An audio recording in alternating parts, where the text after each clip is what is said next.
to everyone. This past week, as we mentioned earlier, we all are aware, I'm sure, of the events that took place in Charlottesville, Virginia, where you had people that were, some of them were Ku Klux Klan members, others neo-Nazis, and others white supremacist group. At least that's what the media says. And I don't know, I wasn't there. I just saw what they put on television. And let me tell you something, brothers and sisters, from the start. Trust what television says. I'm not saying there were no neo-Nazis there. I'm not saying there were Klan there. I'm not saying any of that. All I'm saying is you cannot trust television. That's all I'm saying. I'm saying that there's always an angle. There's always an angle. And there's always, they're always trying to cause you to think a certain way. Okay? And so you have to be careful about what you see on television. Now, what I saw is there was obviously a clash of different people. They showed that on the video. They said that there were members with neo-Nazis and skinheads and other white supremacist groups on one side, and then there were those protesting those white supremacist groups on the other side. Since then, I saw a little bit more and dug a little bit more and found out that there was a statue of Robert E. Lee in Charlottesville on the campus of the University of Virginia. Robert E. Lee was a Confederate general, apparently a very skilled general on the Confederate side. And that the city council had decided to remove the statue because the statue was placed there long after the Civil War ended as a sign to the people of color in Charlottesville to let them know that this was still a Confederate city and a Confederate state, even though they had lost the war. And so that's why they put the statue there, and the city council, which included people that were historians, knew that, and they decided that they had voted to remove the statue. So people of different groups, and again, they say they were KKK and neo-Nazi and skinhead and white supremacist type of groups. I don't know, but I will say groups that opposed statue, okay? And so they came there last weekend to protest the removal of the statue. And of course, because they came out, well, people came out apparently with armed, people came out with fatigues and guns, and other people came out with Nazi flags. I mean, we saw the Nazi flags and Confederate flags. There was a event inside. Now, there is a, I was looking at this, and see, this is the thing, brothers and sisters. Whenever you see this, as I said, you never trust what they're trying to show you. Don't trust what they're trying to tell you, because there's always an angle in what they're trying to say. There's always something behind it. So when you're looking at news, you have to ask yourself, what are they trying to accomplish? What is really going on here? You understand? There's always something behind what's happening. And we can be led into what the truth of what they're doing is by understanding prophecy and looking at the word of the Most High and looking at what prophecy says. Because the media will never come to believe prophecy, obviously. They will never come to believe the truth of prophecy. Only that's for the servants of the Most High. Okay? But there's something going on that people are not talking about that I wanted to start off here. Today we're going to talk about Gog and Magog, and how Gog and Magog are trying to use a carnal solution to a spiritual problem. Okay, Gog and Magog, trying to use a carnal solution to a spiritual problem. All right? Now, one thing that has been definitely Charles Manson, who was the orchestrator of some of the murders that California in 1969, and he's doing life without parole. He said that that the white people wanted a race war, and Malcolm X said there was going to be a race war, and he got that from Elijah Muhammad. I believe that people in power want some sort of race war. That is not going to happen, but they want it. Another thing that I've noticed is, and maybe you may or may not know this, but the population of European descended people is declining. It's not just that in the United States you see immigrants coming here from places like Mexico and Central America, and brown people coming here, and they say that they're going to the minorities in the United States will be of greater population than the European majority by 2050 or sooner. But statistically, demographically, white people are not producing at a rate that's over the long term going to be able to sustain them in terms of their dominance in terms of population for the long haul. In fact, there have been many studies by many scholars and many doctors, and you can look this up yourself. There's many geopolitical scientists and many demographic scientists that are saying that the European population is shrinking for three reasons. Number one is they're shrinking because they're not producing enough children to sustain their race. The second thing is there's a lot more people that are of Caucasian descent that are suffering from death, alcohol abuse than they're putting out in the news. There's a lot more. They always talk about inner cities, and that's code for black people and people of color. But there's a lot of Caucasian people that are suffering early deaths as a result of drug use. They're not publicizing it as much as they, for whatever their reasons are, but that's also going on. A lot more, there's sexuals coming from among the Caucasian people. Homosexuals are both lesbian and male homosexuals. And of course, these people don't have children, which brings us back to, right? So they're not having children because there's a lot more homosexual activity. They're not having children because there's a lot more drug activity. And then there's also the third thing, because a lot of them plan not to have a lot of children because it's economically more feasible for them to have smaller families. They are able to get ahead, buy a house, car, American dream, so forth, by not having as many children. Whereas people of sub-Saharan African descent, people from the so-called Middle East, people from the Hispanic countries of South and Central America are having children at astronomical rates.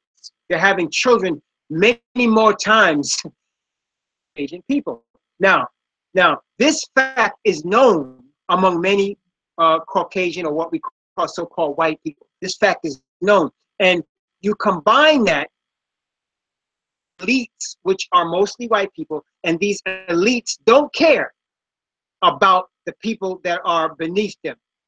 As a matter of fact, you have in the elites, there's almost a royalty aspect to the elites. In other words, they believe that they're in a select group. 1% of the population of the United States controlling more than 90% of the wealth of the United States. And it's not just the United States. This is the same case in Europe and in other countries where Europeans dominate. 1%, 95% of the wealth. Okay, so the rest, the 5% of the wealth is divided among the rest of the 99%. That's just how it is. And of that 1%, 99% of them are Caucasian. They're European descent people. Places like in the UK, where you have a situation where you have a queen and a king, they're telling you that their seed is royalty, and their seed, their descendants are above the rest of the people. All right? And they don't care about the rest of the people. So in other words, if they're all that's left, they look at it, and they have the money and power, and they have the ability to control masses of people with their money and power, and they're all that's left, they feel like that's good because they're rare, and that shows their rarity, and they're special and they're powerful. They don't care about the poor and the middle class or even the white people. So now what you're seeing is there is a rebellion among middle class and especially poor white people, because they're seeing that it appears to them from what they're seeing that brown people are becoming more and more in their neighborhoods, in their towns, in their cities. They're taking over, it seems. Brown people from Mexico, from Central America, from South America, brown people coming from India, right, taking over the tech jobs and things like. They're seeing that, and they're seeing them becoming, it becomes harder and harder for them to survive. Most of the poor people in the United States are white. I mean, as far as the numbers of them, in terms of pure numbers. Percentage-wise, black people are percentage of, as percentage of black people, there are more black people, percentage of them, than white people, but in terms of pure numbers of people. So right now, in the United States of America, there's about 300 million people. And about 180 million of them are European descended white people, about 180 million. 20 million are between black and Hispanic and Asian people.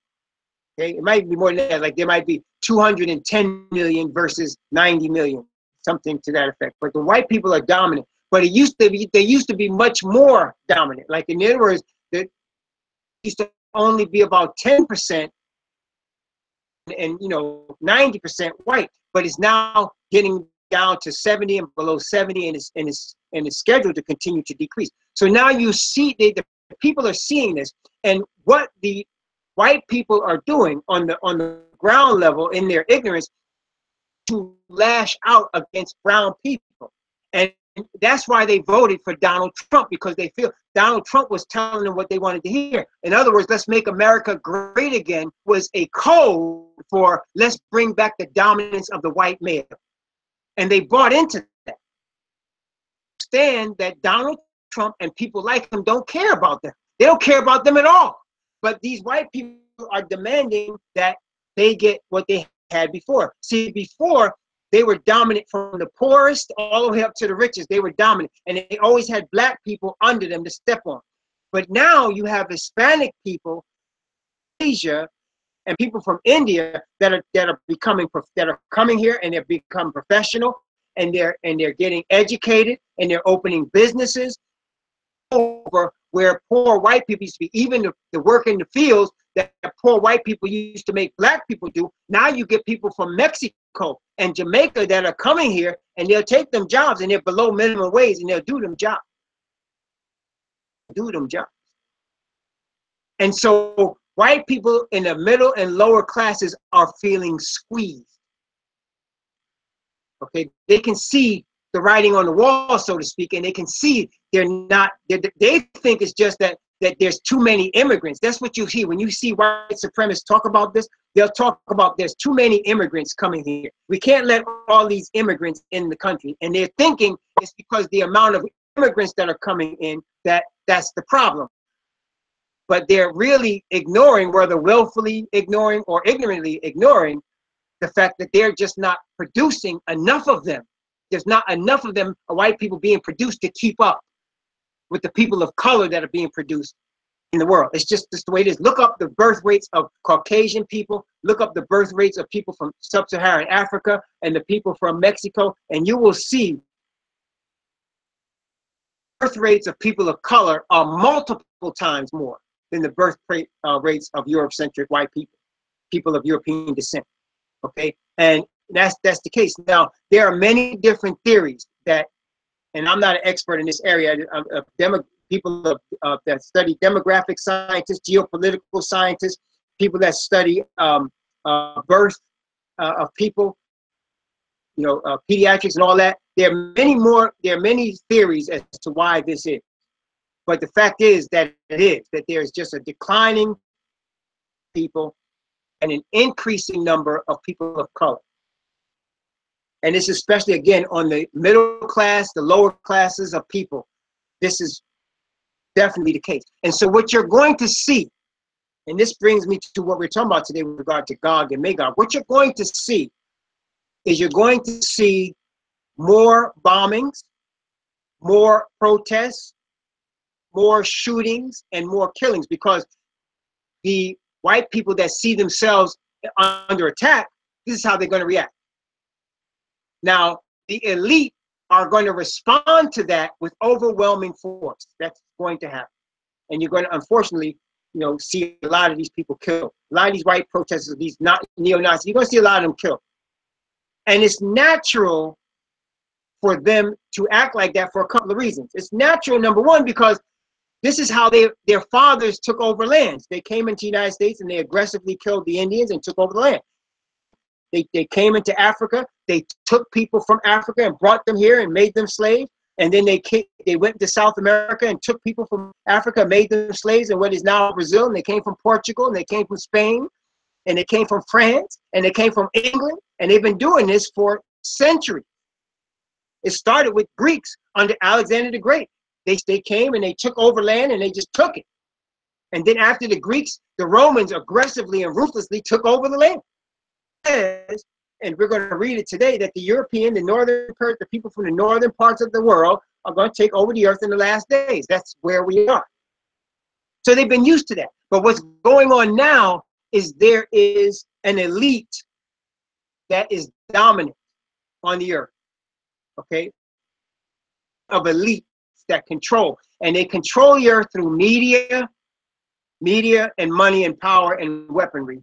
They control the earth. They have the money to pay soldiers, to pay weaponry, and people minds. They mind control people, and people that are higher numbers than the elite are under the mind control and that the media and the music and everything puts out to keep them under subjection.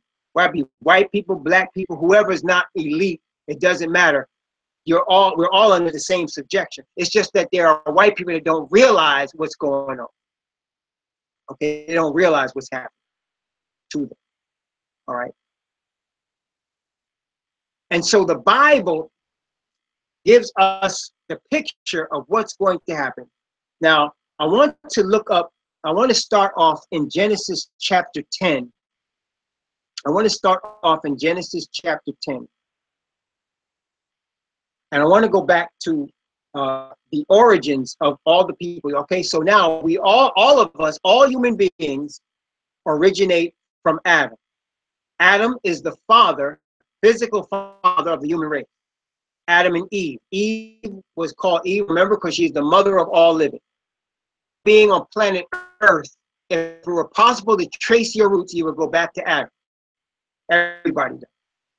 But after Seth was born, okay, after Seth was born, let's take a look at this in Genesis chapter 4. Genesis chapter 4. There was a separation, a distinction made between two classes of people, just as the Bible said there would be in Genesis 3, when the Most High told, and he said, I'm going to put a distinction, I'm going to put enmity between thy seed and her seed. Well, what does that mean? The woman is having all the seed. How come there's distinction made? Because there are people that are going to belong to the Most High, and there's people that are not going to belong to the Most High. Okay? And so when Seth was born, there was a distinction made. And notice again, Genesis chapter 4. Genesis chapter 4. I'm going to read verses 25 and 26 of Genesis chapter 4. And Adam knew his wife again, and she bare a son, and called his name Seth. Elohim, said she, hath appointed me another seed instead of Abel, whom Cain slew. And to Seth, to him also was born a son, and he called his name Enos. Then began man to call upon the name of Yahweh. What does that mean? That means now there was a distinction between people that trusted Yahweh and people that did not, that had different types of philosophies, that trusted in different things. There was a distinction. Now you're going to have a distinction between the people that belong to the Most High Yah and the people that do not. It started before. And let's look at some of the philosophies that they were talking about at that time, before the flood. Notice in the book of Jude, which is right before Revelation, Jude, which is only one chapter, Jude talks about the things that Enoch was preaching about at that time. Enoch being one of the Most High's people. Notice what it talks about with regard to Enoch in Jude, beginning at verse 14 and going down to verse 16. It tells you a lot in these three verses about what was going on before the flood. The Bible says, in Hanok, or Enoch, also the seventh of Adam, prophesied of these, saying, behold, Yahweh cometh with 10,000s of his saints, judgment upon all, and to convince all that are ungodly among them of all their ungodly deeds which they have ungodly committed, and all their hard speeches which ungodly sinners have spoken against him.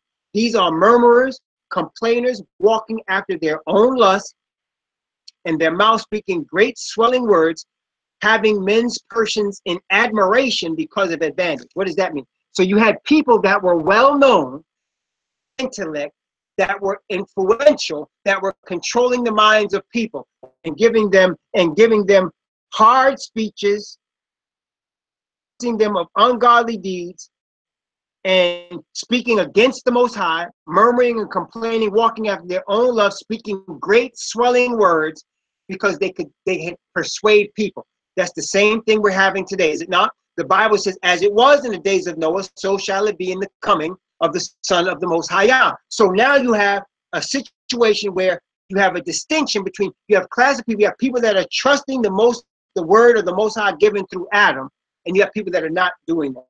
And they're trusting in philosophies, man-made religions. This was before the flood. Now, then came the flood. Now, Noah was of the royal seed of righteousness. Noah had three sons, Shem, Ham, or Ham, and Japheth, or Japheth. After the flood, it was Noah and his three sons and their wives that got off the ark. And from these three sons, all the people of the earth today are populated. We all come from one of these three people, either Japheth or Ham or Noah, ultimately. There's been a lot of mixing, but I'm saying ultimately your original seed comes from one of these three people, okay? And the Bible shows us where on the earth these people settled, so that if you see where your ancestry comes from on the earth, you can know which one of these people you come from. All right? So we're talking today about Gog and Magog, and Japheth is the first one that the Bible talks about after the flood. In Genesis chapter 10, going to read from verses 1 down to verse 5 of Genesis chapter 10. Okay, Genesis 10 from verses 1. So, I will hear of the Bible. Okay. Now, Genesis 10 from 1 to 5. Now, these are the generations of the sons of Noah, Shem, Ham, and Japheth. And unto them were sons born after the flood. The sons of Japheth, Magog, and Madai, and Yavan, and Tubal, and Meshech. And the sons of Gomer, Ashkenaz, and Rephath, and Togarmah. And the sons of Yaphan, Elisha, Tarshish, Kittim, and Dodanim. By these were the isles of the Gentiles divided in their lands, everyone after his tongue, after their families, in their nation. So it's telling you these are Gentiles. Now, when you look these people up, these people are what you get, or your Celtic families, your families that come from Russia, your families that come from Greece and Syria, your families that come from Turkey and what became Anglo-Saxons and Saxons and Germans. These are your European people, okay? They make up what's now Greece and the UK and France and Germany and Italy and Scandinavia, Norway, Russia. These are your European people, right? So you notice among these, you saw Magog, and you saw Gomer, and you saw Ashkenaz come from Gomer. That's why the people that are in Israel today are called Ashkenazi Jews, because they are not from Shem. They're from Yafet, and they come from the area of the world where Ashkenaz settled. They're called Ashkenazi Jews. They're converts to this religion that they created called Judaism. And they're claiming Abraham as their descendant when he is not their physical descendant. And most of these Jews, when they be honest with you, they'll tell you this is the case. Because there's many that have come out publicly and said. That's why you have Arthur Kessler's tribe that came out, Arthur Kessler's book, The 13th Tribe, because he's admitting we're not of the bloodline of Abraham. We're converts, and we're from Ashkenaz and Togarmah. All right. Now, where we saw Magog, where is Gog? Where does Gog come from? Well, you go back to Ezekiel, and we're going to spend some time in Ezekiel today, back and forth. So be prepared. We're going to spend some time in Ezekiel. But we go back to Ezekiel, chapter 38, and they'll tell you who Gog is. Okay, Ezekiel chapter 38 will tell you who Gog is. Notice what it says, Ezekiel chapter 38, from verses 1 down to verse 3. Ezekiel 38 from 1 to 3. And the word of Yahweh came unto me, saying, Son of man, against Gog, the land of Magog, the chief prince of Meshach and Tubal, and prophesy against him. Thus saith the Most High Yahweh, behold, I am against thee, O Gog, Meshach, and Tubal. So we can see that Magog, Tubal, and Meshach, from them came this son, a prince that was of them, and his name was Gog. So this is where you got Gog and Magog. Gog and Magog are of European descent. Okay? Again, I want to stress, not all Europeans are lost people. People that will take words that I just said in scriptures that I just read and say all white people are lost. That is not true. The Bible says, from among the strangers, from different places of the earth, he will have people from every nation and kindred and tongue. He will have people that are his people. And the Gentiles are able to be grafted into the nation of Israel through Messiah, as they acknowledge the truths that were given to the nation of Israel, among whom the true Israelites are. As they acknowledge these truths and they acknowledge their sin and the sins of their fathers, they certainly can become part of the nation and be saved. So don't think that all white people are lost, but it is indicating to us the position of the last days is coming from among the European background. It's coming from among the great opposition to the Most High is coming from the people, led by the people of the European background. That's why when you look at Revelation chapter 20, and let's look at Revelation chapter 20. Revelation chapter 20. I'm going to read from verse 6 down to verse 9 of Revelation chapter 20. Blessed and holy is he that hath part in the first resurrection. On such the second death hath no power. Peace of Yahweh and of Messiah, and shall reign with him 1,000 years. And when the 1,000 years are expired, Satan shall be loosed out of his prison, and shall go out to deceive the nations which are in the four quarters of the earth, Gog, to gather them together to battle, the number of whom is as the sand of the sea. And they went up on the breadth of the earth, and compassed the camp of the saints about, and the beloved city.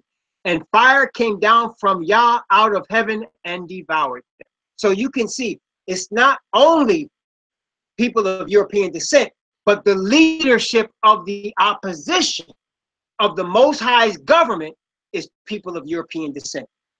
Okay, that's what I'm saying. There's going to be people of all colors being saved. Again, I want to stress that. But I want you to see plainly what the Bible is using as the example of those leading the charge against the government of the Most High Yah. It says plainly, does it not? Gog and Magog. And we just saw where those people come from. Okay? Now, let's take it a step further. As we have seen, the Bible showed us, as we studied previously, Daniel, that there would be 4 major world empires that would exist, that the 4th one would come out of the nation of Italy. It would come out of the city of Rome. It would be of the Roman Empire, representing the iron in the bottom of Daniel's statue of Daniel chapter 2. And that it would, the little horn would come out of that 4th kingdom, the little horn being the Roman Catholic Church, will come out of that 4th kingdom, the Most High of heaven. I think we who here in this room understand that, right? So we understand that Rome is the central opposition to the government of heaven. It is who the devil is using in these last days. Of course, Rome is of European descent. Rome is of European descent. Rome is not in Africa. It is not in the Middle East, right? It is not in Asia. Rome is from Yafet. That's those people. And so Christianity comes from the European people, and it is that, of course, that is the dominant religion of the last days. Although there are more Muslims on the earth which come from Rome also, Islam also came from Rome, but there are more Muslims on the earth in numbers than there are Christians. It's the Christian religion that is the dominant religion on planet Earth, especially in the developed nations, or westernized civilized society. It is the dominant religion. And that came from Europeans, okay? And so you have a situation in these last days where the truth of it is, brothers and sisters, if you're not blessed with a lot of money, then you are truly blessed. That sounds crazy. Let me say it better. If you're not wealthy in terms of dollars and gold, you are truly blessed. The best, the people that I have noticed, by and large, that are coming to the truth from among the Caucasian or European people, classes of people, the people that are not at the economic advantage of some of their cousins and brethren, the people that are not declared to be royalty. Some of the lower class, economic classes are coming to the truth. And believe it. Even some of these skinheads, some of these white supremacists, and some of these KKK people, true. I'm telling you, some of them are going to acknowledge, and some of them already have. Some of them already have come to the truth. That used to be part of KKK and skinheads and white supremacists. They are already coming to the truth. There are already some of them coming. See, don't get it twisted. Don't let politicians, okay, and media turn your head from what the Bible is saying. Okay? There are, and the poor of this world have the best opportunity. Okay? The poor of this world have the best opportunity. Because when you have money and wealth and power, you're just like Pharaoh. Who is Yahweh that I should obey him? I will not obey Yahweh, neither will I let the people go. Who is the Most High? I don't care about him. I go to church on Sunday. I see white Jesus. I know God is white. And I know I'm in charge. That's what most white people feel. Okay? But the poorer classes, see, this is what's going on, brothers and sisters. White people are being deceived into thinking because a white male is running for president, he's going to save them. Just like black people were deceived into thinking because a black man became president, somehow all of the injustices done against black people are going to stop.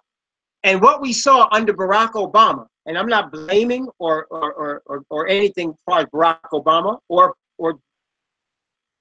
what I'm saying is we saw more black men shot dead in the street, unarmed by police officers under Barack Obama than we have seen, at least in the news, any other time.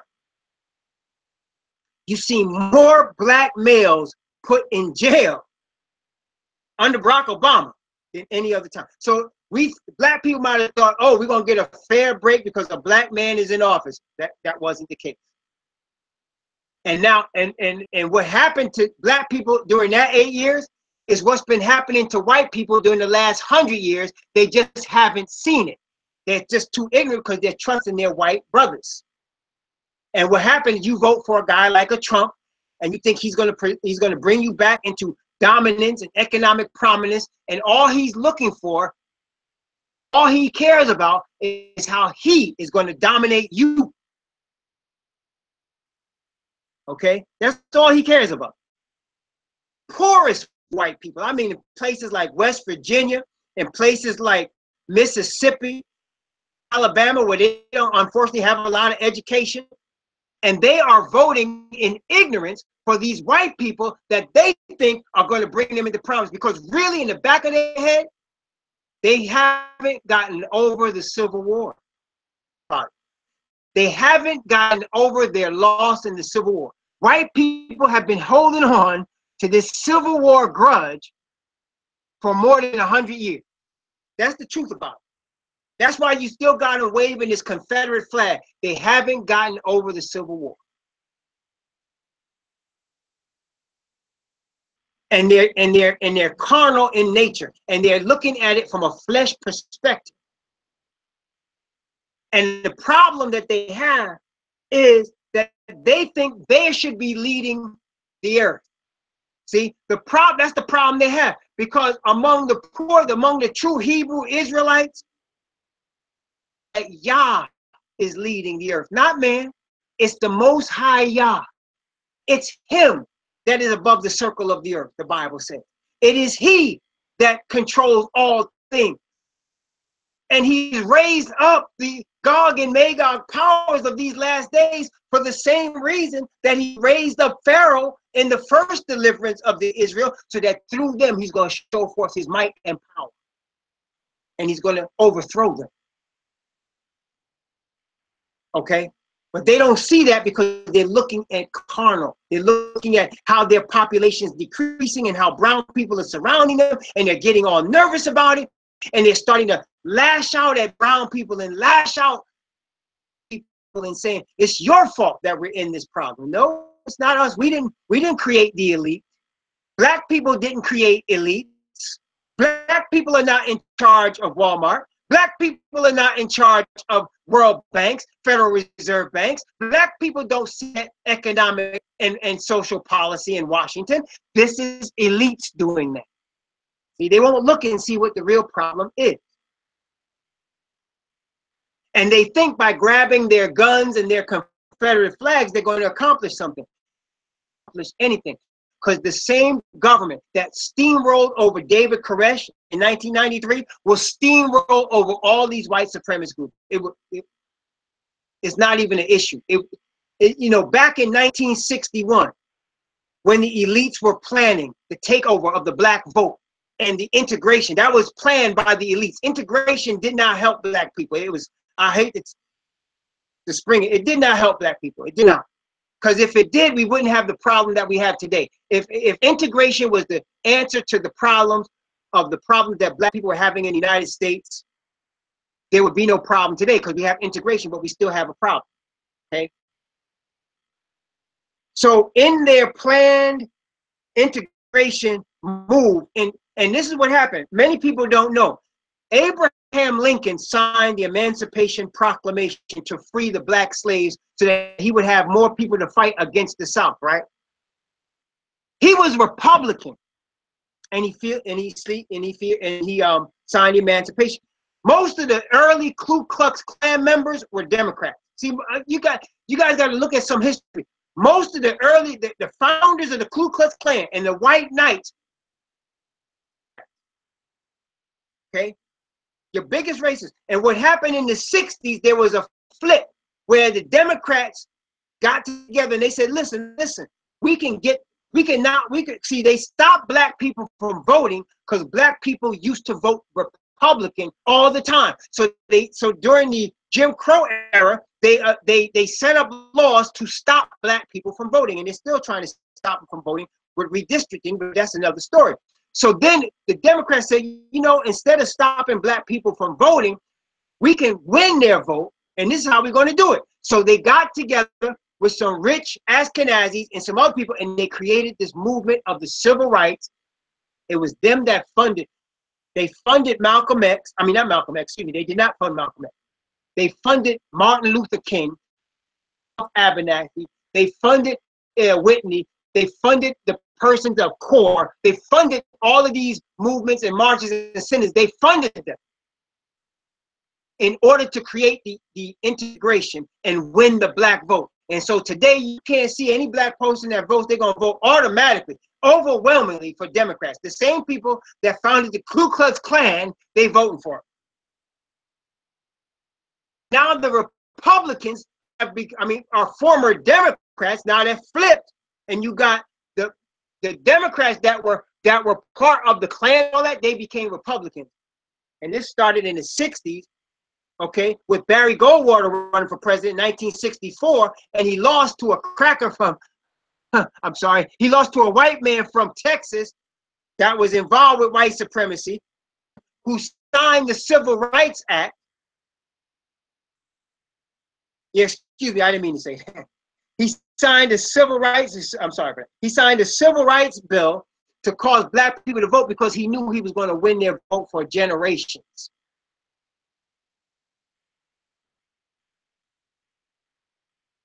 Okay.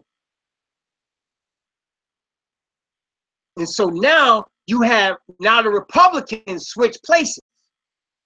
You had the Republicans switch places. All right. Johnson beat Barry Goldwater, and then it went from, now Barry Goldwater was like one of your first Republican so-called conservatives, and now the Republicans started getting members that were former Democrats becoming Republicans. And it's been like that, brother and sister. They use people and they get you to switch sides. People don't even know what's going on because people don't look at history. They don't see what's happening. And people try to look at it in a carnal manner instead of understanding that the Most High Yahshua, he's going to win at the end. You can't beat the Creator. I don't care how many guns you have. And if you have guns, you can't beat people that have more guns than you got. 61, they had a black man that they were trying to force enroll in the University of Mississippi. Did the same thing at the University of Alabama. And the governor of Alabama and the governor of Mississippi were both trying to forcibly stop the black people from coming into these all-white colleges. University of Alabama, George Wallace. Mississippi, I forgot his name, but they were trying to stop black people from coming to University of Alabama and University of Mississippi. Now, at that time, there were black colleges that were thriving because black people had no choices. They had to go to black colleges. So you had Clark College, you had Morehouse, you had Howard University, you had all of these schools. People going there and black people getting educated there. Now, these schools were funded by white people, but white people didn't really care about them. They funded them, let them go, and black people were going there. But black people were not going to University of Mississippi, University of Alabama, University of Michigan, University of Ohio. They weren't going to these places. And that's the way it was. But then with this forced integration, they forced the black man into University of Mississippi. They forced black people into Alabama. And at that time, there were riots, especially in Mississippi. George Wallace was the governor of Alabama. I forgot the guy's name that was the governor of Mississippi.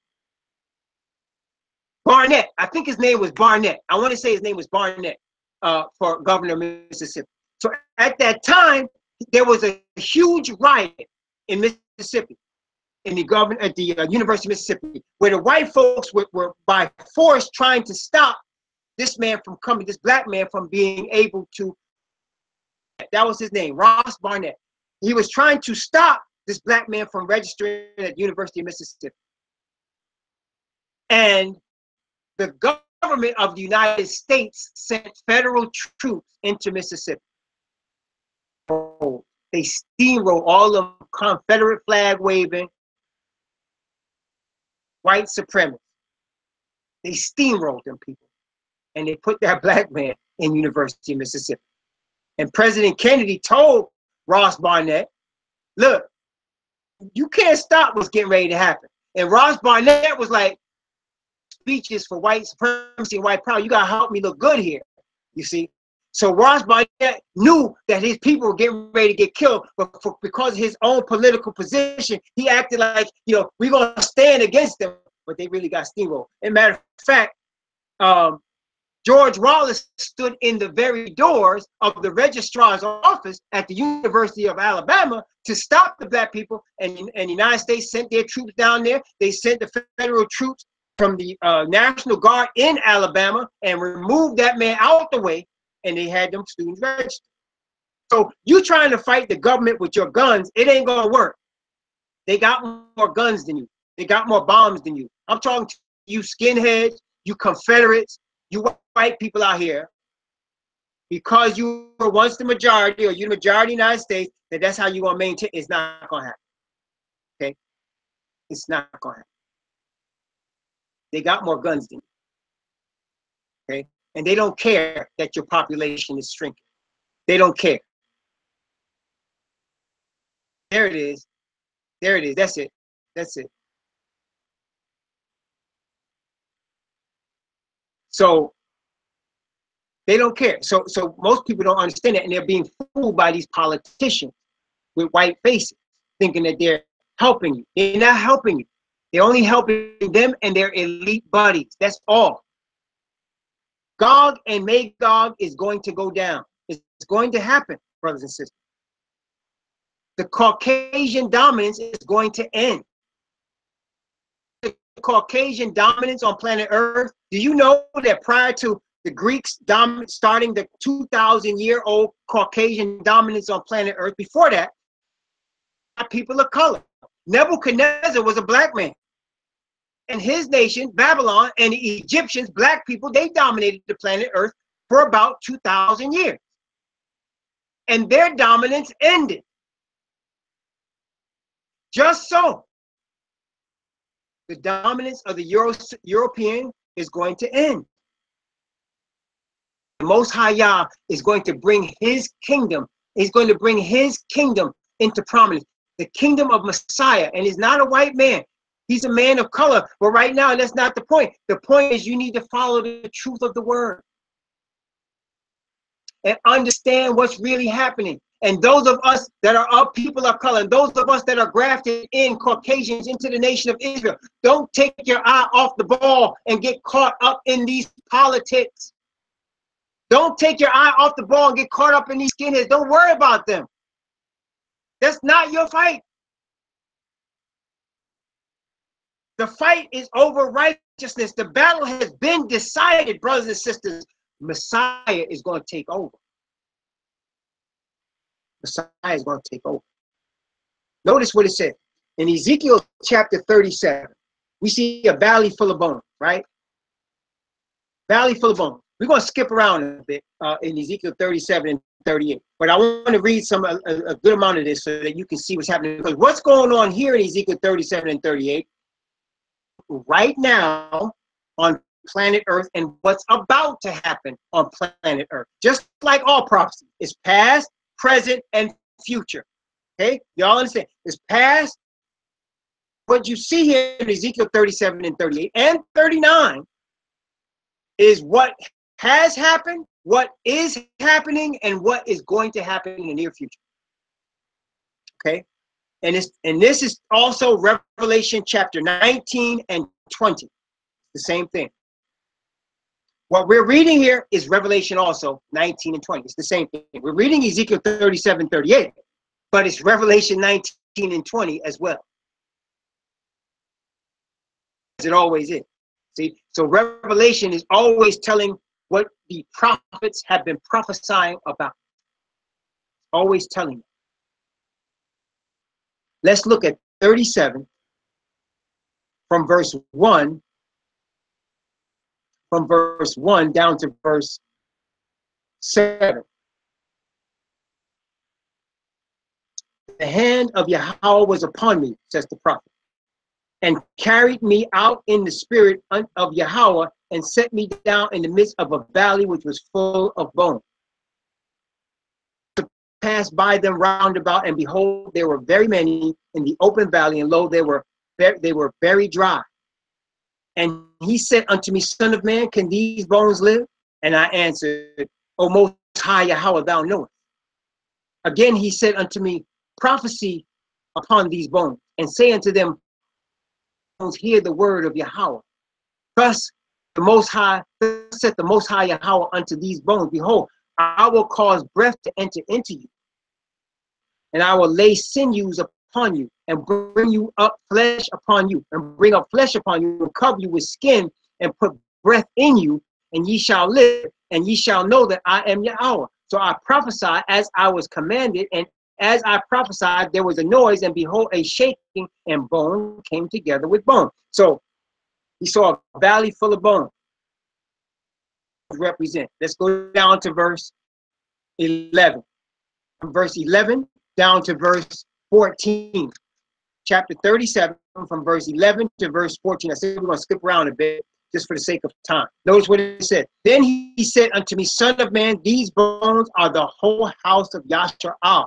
Behold, they say, our bones are dry, and our hope is lost for our parts. Therefore prophesy and say unto them, thus saith the Most High Yahweh, behold, O my people, I will open your graves and cause you to come up out of your graves and bring you into the land of Yashar. And ye shall know that I am Yahweh when I have opened your graves, O my people, and brought you up out of your graves, and shall put my spirit in you, and I shall place you in your own land. Then shall ye know that I, Yahweh, have spoken it and performed it, saith the Most High, saith Yahweh. So he's telling, like, looks like a valley full of dry bones. Their hope is lost. The true nation of Israel has been scattered about the earth, placed in slavery, placed in poverty. They've been inundated with drugs, mind control, schemes to cut off their population and kill off their males. They've been enslaved. They've been bought and sold. They've been inundated with kill each other off. They've been arrested and slaughtered in the streets. That's the nation of Israel. All over the earth. The United States is guilty. England is guilty. Australia is guilty. Brazil is guilty. Portuguese are guilty. The Roman, and all of it comes from Rome. The Ashkenazis are guilty. Okay? Centuries. Okay? And so he's going to bring back his nation of Israel. He's already started to do it. People are already awakening. And how is that happening? It's happening by the spirit of righteousness from the Most High. He said, I'm going to put my spirit in you. He said the same thing in chapter 36. New heart will I give you, new spirit will I give you, and I'll put my spirit within you and cause you to walk in my statutes and judgments and do them. It's the spirit of righteousness and holiness from the Most High that he's awakened. His word will come to pass. Word shall not return unto me void, but it shall accomplish the thing which I please, and it shall prosper in the thing whereto I sent it. It's going to happen, and it is happening. He's bringing back his people. And now Gog and Magog, they're trying their best, and you're going to see it become much more intense. They're putting fake out there, both people of color that are trying to mislead the people, and white people that are calling themselves Israelites with no true Hebrew. Okay? That's what you got. This messianic movement is just to try to cut off the true movement. White people that are sincere, but they are white people that's trying to rule. That's what they're trying to do. They're trying to rule, calling themselves messianic. They're thinking Messiah is white, and they're thinking all Israel is white, lying to themselves and lying to other people. That is wrong. Okay, that is wrong. Israel are people of color. Israel are people of color. It doesn't mean they're the only people, but that is a truism that all the true Israelites, whether they be white, black, red, or yellow, will understand. Israel are people of color. Original people were placed in slavery. Deuteronomy 28, Leviticus 26, Jeremiah chapter 30, among places in this same book of Ezekiel we're going to read today. show you that he put his people into slavery because of their sin, because of their rebellion against him. He allowed them to be placed in cruel bondage because of their rebellion against him. But now in the last days, he's waking them up. And he's waking them up to bring forth the message like I'm bringing for you today. And it's for anyone. He said, whosoever will, of life freely. Whosoever will, okay, what color you are. If you acknowledge the truth, and you come to the truth, and you acknowledge the sins of your fathers and your sins, he will receive you. He will receive you.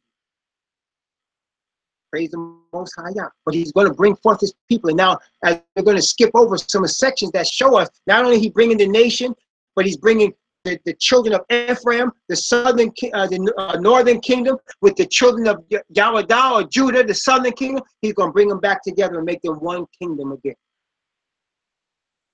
as it was under David.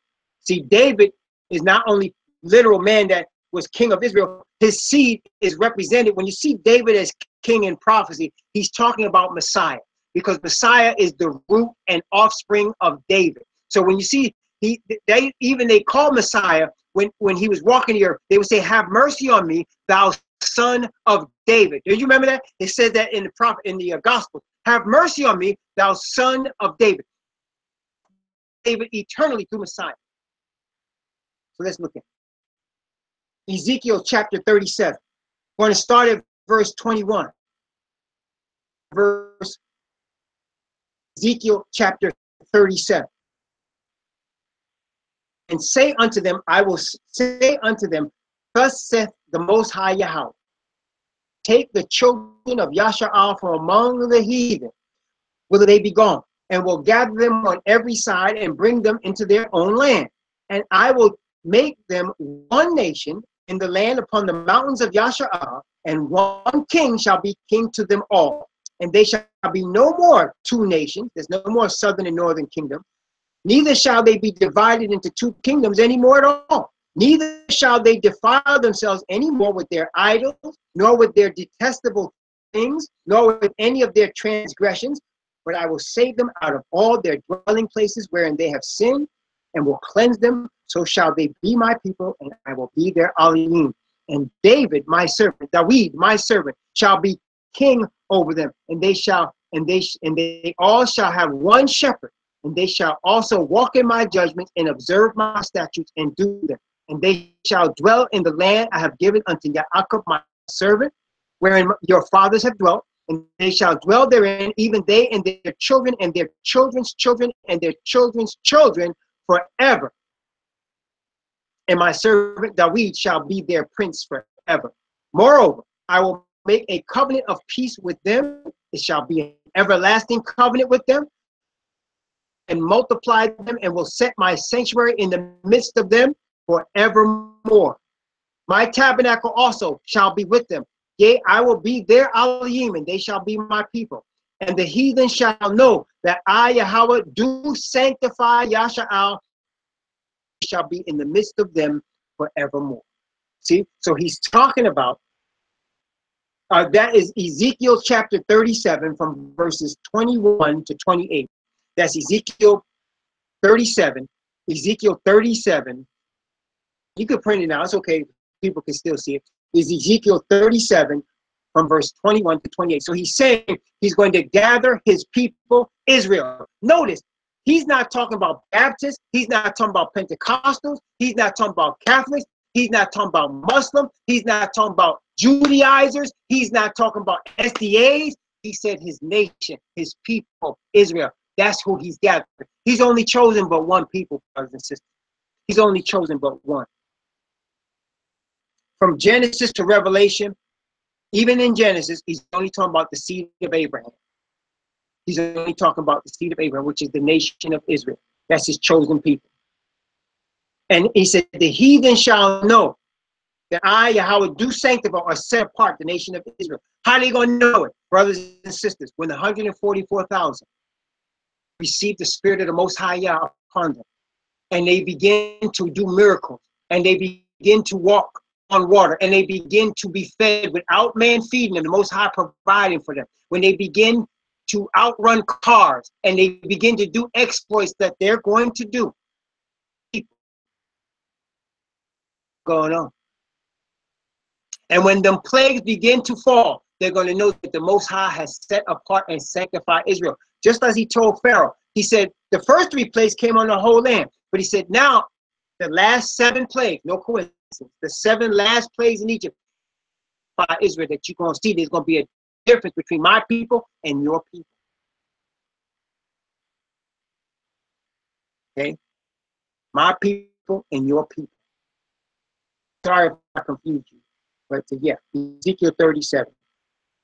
Stay at Ezekiel because we're going to go through it some more. We're not finished with Ezekiel yet. Okay?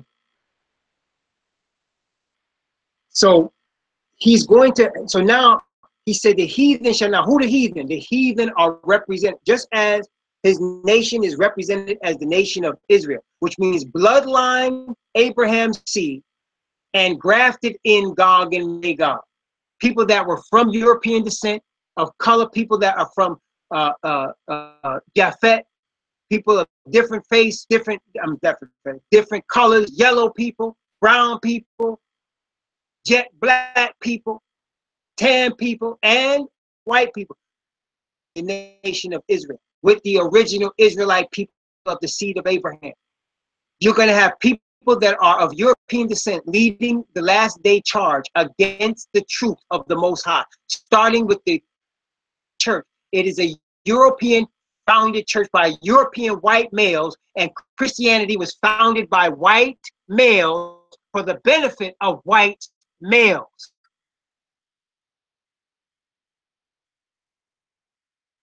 And for the dominance of white men. And for their pagan religion, which now they're bringing goddess into it as well. Notice Ezekiel chapter 38. Ezekiel chapter 38, from verse 1 down to verse 4. Ezekiel 38, 4.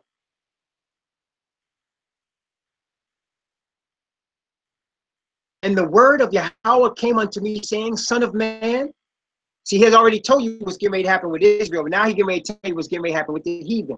Set thy face against Gog, the land of Magog, the chief prince of Meshach and Tubal, and prophesy against him, and say, Thus saith the Most High Yahweh, I am against thee, O God, the chief prince of Meshach and Tubal, and will turn thee back and put hooks in thy jaws, and will bring thee forth in all thine army, horses and horsemen, all of them clothed with all sorts of armor, company with bucklers and shields, all of them handling swords. He said, I'm going to put my hooks in your jaws like I'm taking a fish out the sea.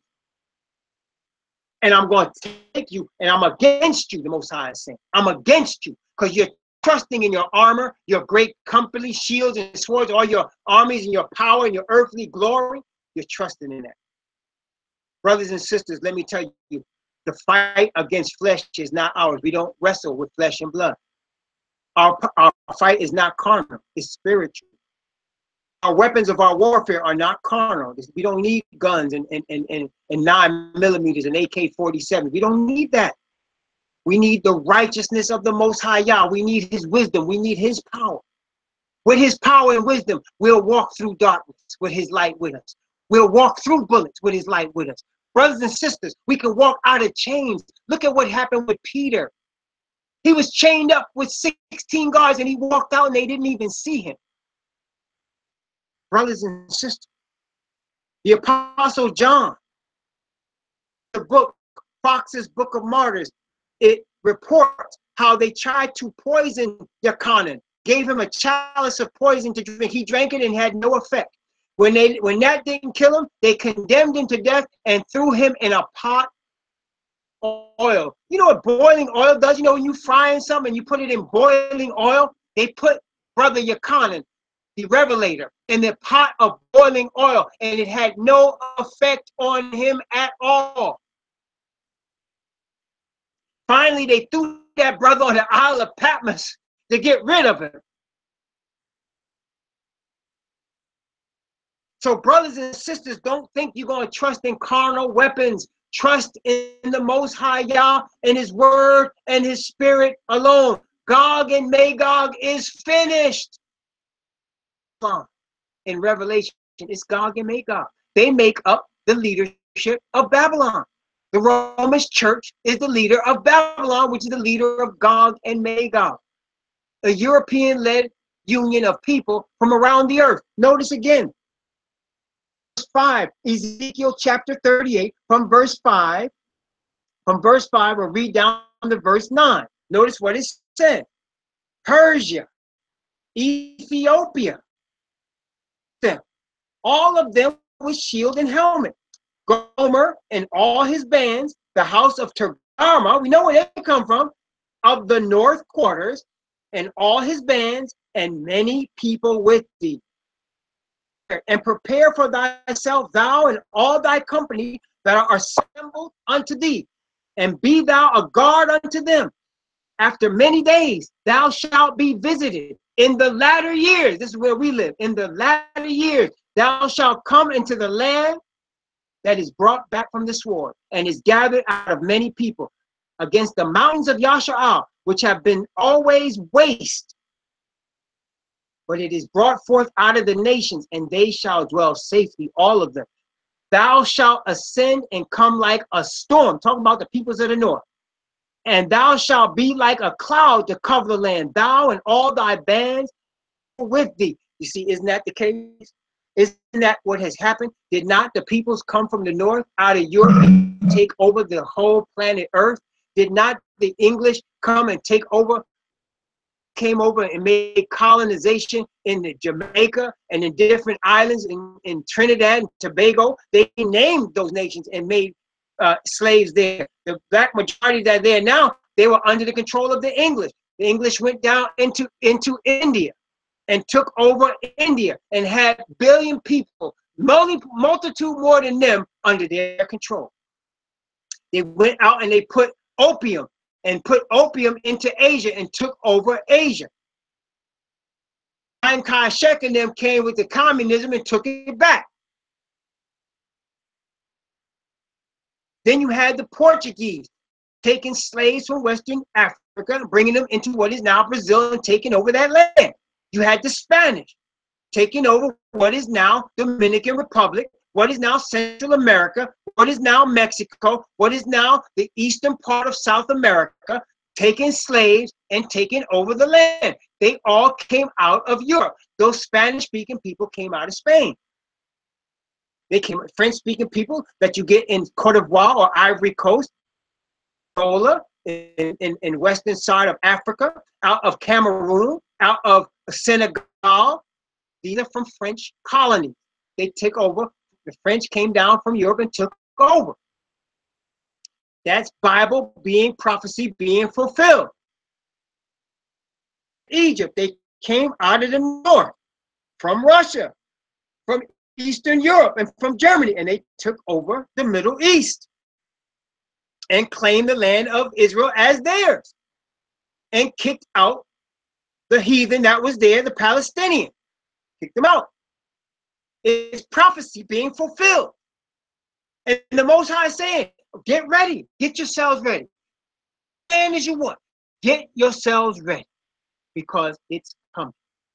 The reproof from the Most High himself.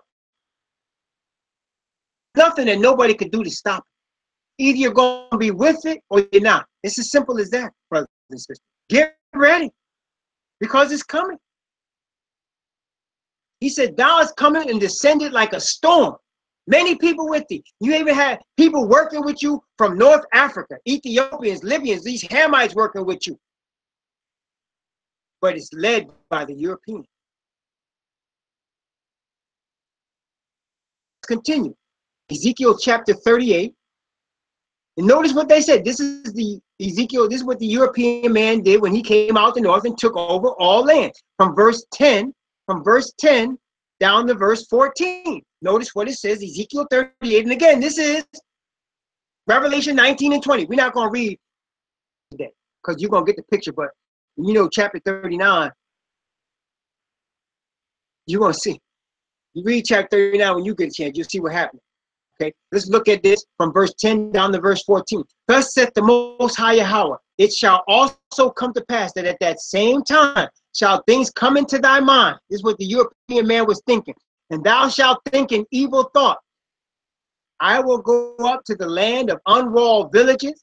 I will go to them that are at rest, that dwell safely, all of them dwelling without walls and having neither bars nor gates, to take spoil and to take a prey, to turn thine hand upon the desolate places that are now inhabited, and upon the people that are gathered out of the nations, which have gotten cattle and goods, that dwell in the midst of the land, Sheba and Dedan, that's Africa, and the merchants of Tarshish, with all the young lions thereof, shall say unto thee, art thou come to take the spoil?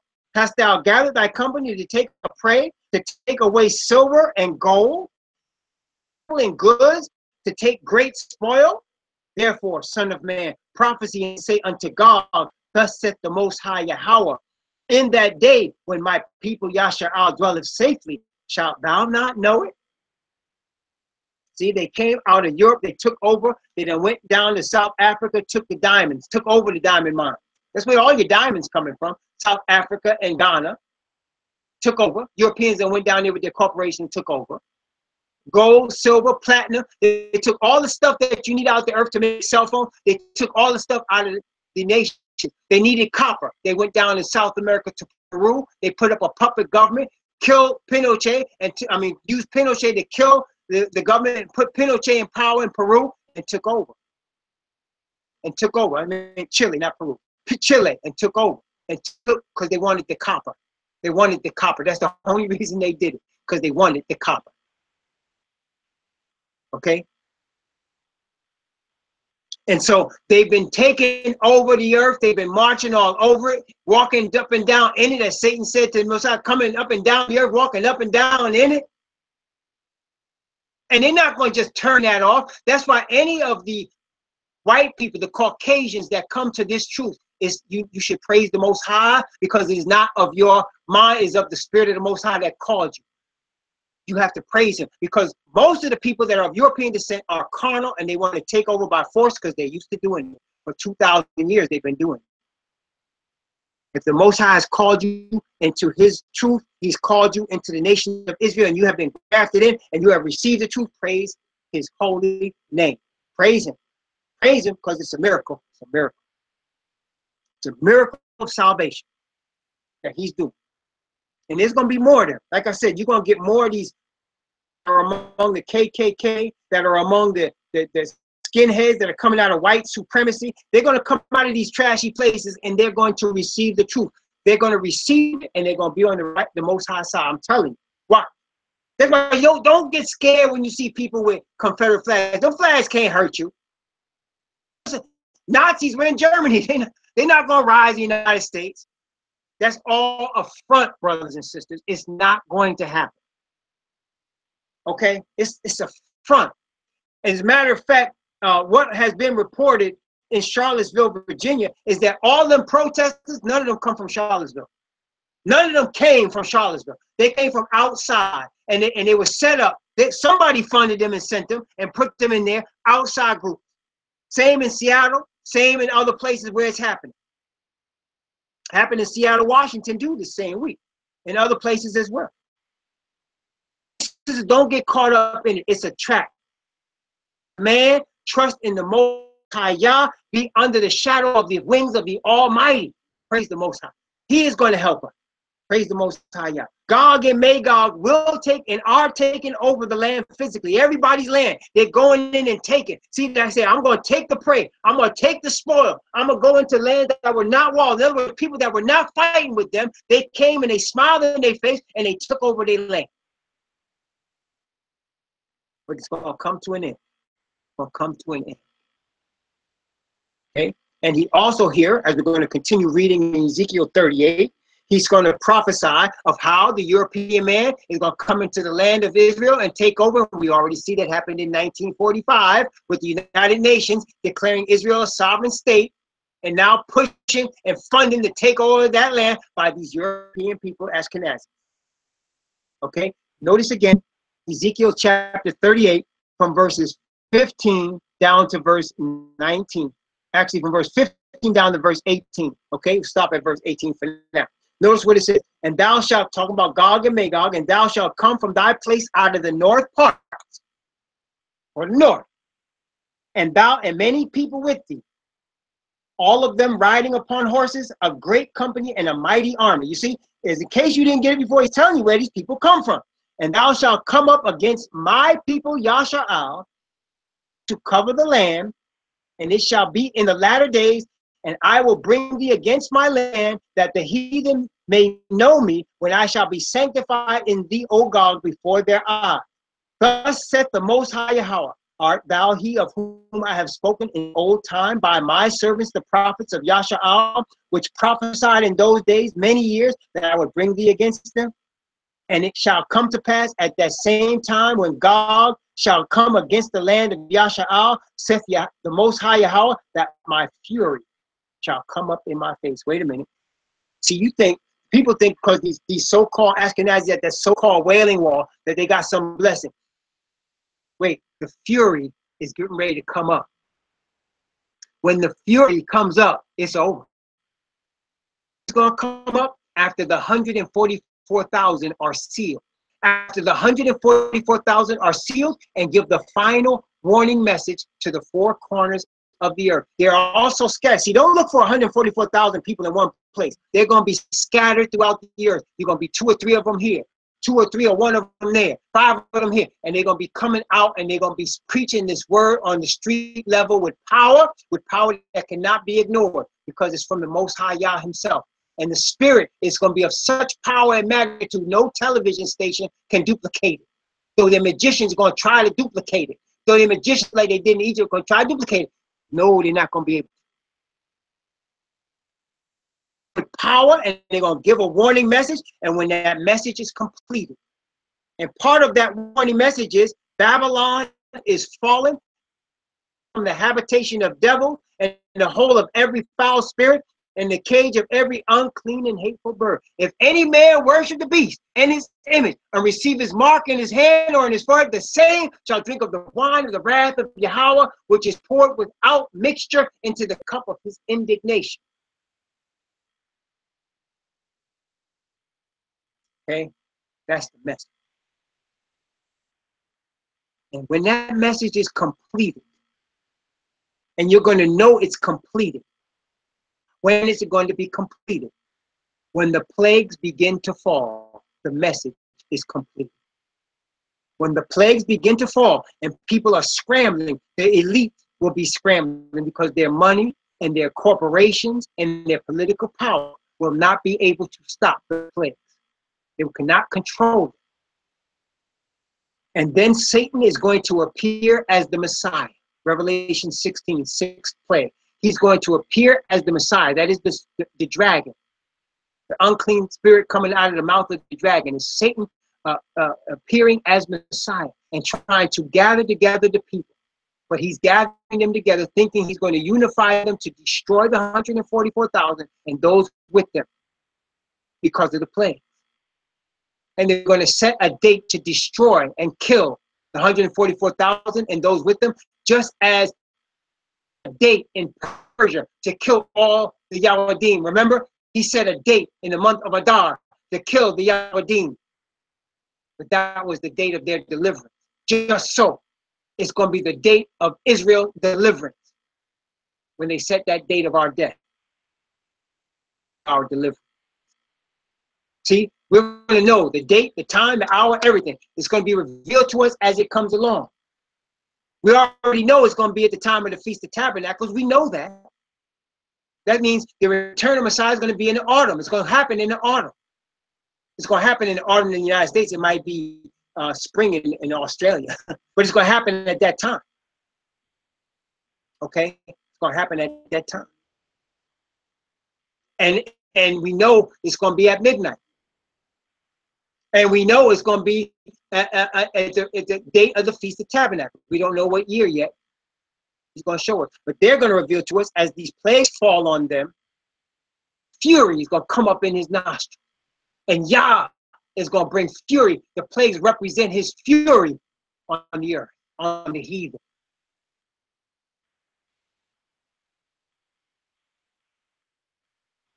Notice again Ezekiel chapter 38.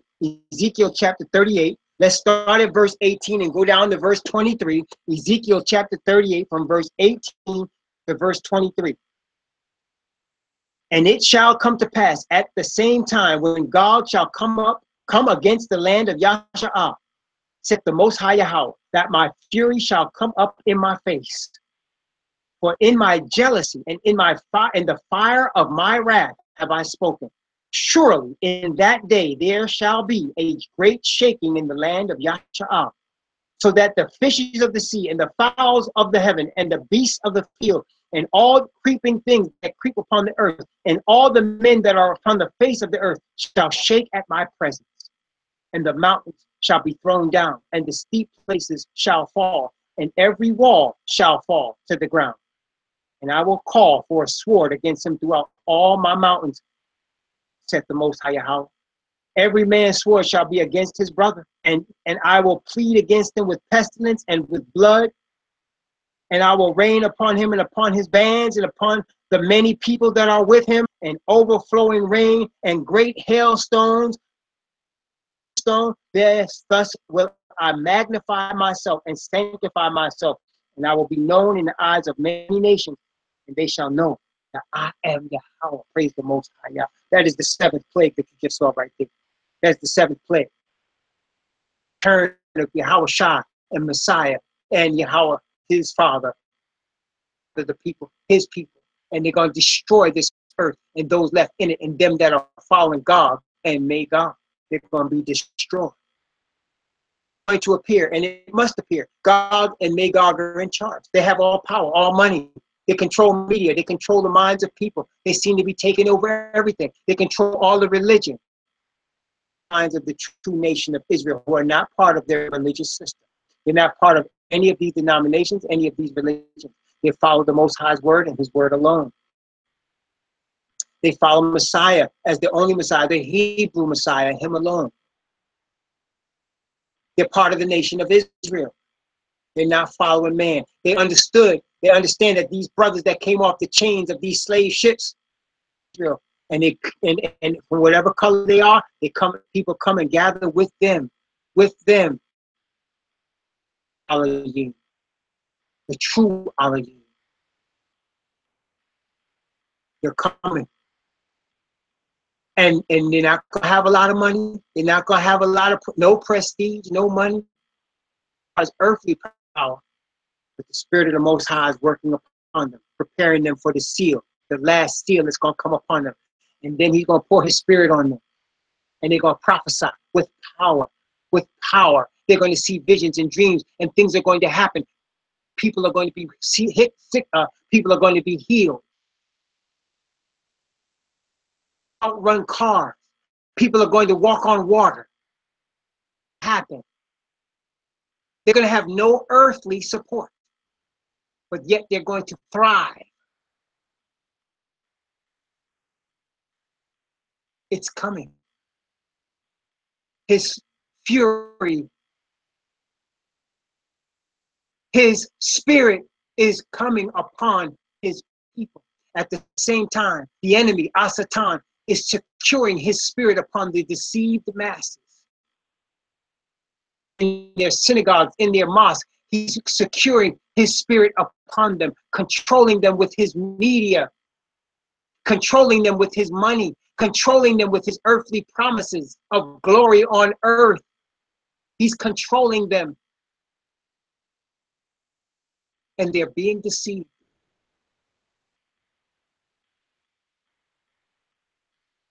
Let us continue to seek the Most High Yah in his word. As you can see, these things that are happening. Don't get fooled by these events like what took place in Charlottesville. Don't get fooled by these neo-Nazis and all this foolishness. You ain't got to worry about them.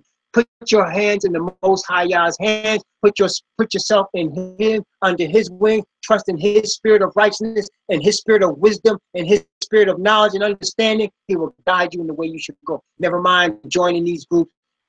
Marches ain't going to help. It never has. It never will.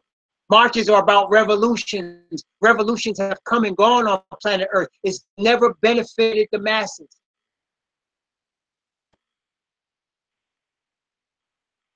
Don't put your eyes on that. keep it on the Most High Yah and His word. You'll be in the minority because most people don't care about His word as the only word to trust in alone. Most people don't care about it like that. Okay? What we do, praise the Most High Yah. Let's have a word of prayer.